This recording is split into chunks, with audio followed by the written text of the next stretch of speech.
जब उन्होंने मृत्युदंड के लिए निश्चित किया निर्दोष को सबूत के आधार पर, तो उसने आंसू भर करके कहा कि आपने तो कर दिया है, पर मैं सच्ची कहता हूं, मैं निर्दोष हूं और गरीब हूं। तो वो हिल गए एकदम, मतलब आखिरकार हृदय तो सबके है। उन्होंने आंख मूंदी और कहा, अगर कोई परमात्मा है, ईश्वर है, वो सबसे बड़ा न्यायाधीश है, तो मेरे हृदय में कोई संकेत करो या प्रमाण करो। ये इसके आंसू कह रहे हैं कि निर्दोष है। मतलब रोता तो सब कोई है, ड्रामे में भी रोता है, ड्रामे में भी नहीं लोग रोते हैं, लेकिन तो पता चलता है ना ड्रामा, असलियत में जो बात होती है वो हृदय को हिला देती है। 5 मिनट हुए, अंदर से आ गया निर्दोष, अंदर से आया निर्दोष। तो उन्होंने कहा कि प्रमाण के बिना हम कैसे इसे बचा सकते हैं, हमारे कहने मात्र से थोड़ी हो जाएगा। आप मान लो कह, तो मैंने इसको क्षमा किया, मैं तो आपके पास प्रमाण क्या है?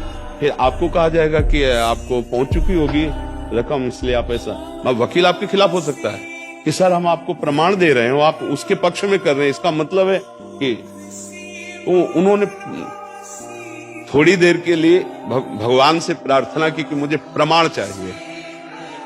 फिर वकील से बात की जो उसका पक्ष का था, एक बार फिर नीचे अदालत से जांच करते हुए हमको तो समय रखा और इन के इन प्रकार उसको बचा लिया। जब उसको बचा लिया तब सोचा ऐसे कितने अपराध हमारे द्वारा हुए, अब इस जीवन में अपराध ना बने। मृत्युदंड बड़ा भयावह कृत्य है, हृदय तो एक बार सबका, अपराधी को दंड देने में कोई शोक की बात नहीं होती, लेकिन निरपराधी पैसे के द्वारा फंसा दिया जाए और आप भी जान रहे हैं, तो फिर उन्होंने त्याग पत्र दिया और संन्यास ले लिया। और ऐसे महात्मा हुए कि उनकी नस नस नाड़ियों से नारायण नारायण, क्योंकि ऐश्वर्य वैभव सब त्याग कर भगवान के मार्ग में चले ना, तो अब सच्चे बन गए। ये कंचन कामिनी गिराते हैं, अब वो सब था उसको त्याग के चले ना, तो नारायण नारायण नारायण नारायण। तो देखो, सत्य को साक्षी करके प्रमाणों के आधार पर ही आपको चलना होगा। आपका अगर हृदय कहता है ये निर्दोष है, तो आपको प्रमाण जुटाने पड़ेंगे। आपकी भावुकता प्रमाणित नहीं होगी। ये कानून भावुकता पे नहीं चलता। भावुकता आप खुद देख लीजिए कि आपका भाव, आपकी अंतरात्मा कह रही है, लेकिन आपको प्रमाण जुटाने पड़ेंगे, नहीं आप कलंकित कह जाएंगे।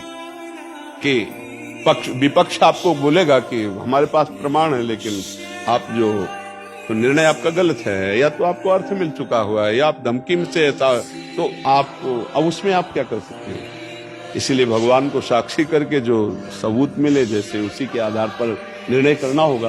कहीं कहीं आप बहुत विवश हैं, न्यायाधीश होते हुए भी आप विवश हैं, सबूतों के आधार पर विवश हैं। तो इसलिए मुझे लगता है कि भगवान तो देख ही रहे हैं आपके हृदय को, कि आप छल कपट या अर्थ की आदि की कोई भावना नहीं, तो आप फंसेंगे नहीं, मतलब आप इस कर्म जाल में नहीं फंसेंगे। नाम जप कीजिए सबूत के आधार पर, जहां तक हो सके। आप बचाव पक्ष में लग रहा है निर्दोष है, तो उसका बचाव पक्ष कीजिए अपने अधिकार के अनुसार, फिर इसके बाद भगवान पर छोड़ दो। हो ईश्वरी जो राम रचि राखा, को करी तर्क बढ़ावे शाखा।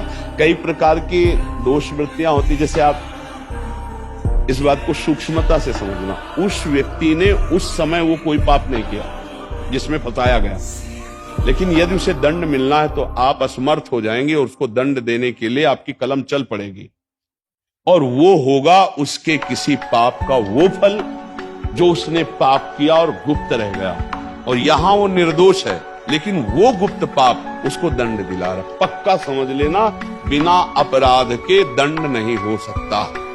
वर्तमान में वो बिल्कुल सत्य है कि उसने वो पाप नहीं किया, लेकिन उससे बड़ा भयंकर पाप उसने गुप्त किया, जो अभी तक प्रकाशित नहीं हुआ, दंड नहीं मिला, तो उस पाप ने आकर ऐसी जगह फंसा दिया कि निर्दोष अवस्था में उसे दंड भोगना पड़ रहा है, जबकि वो निर्दोष है प्रगट में, पर अंतर का वो दोष उसका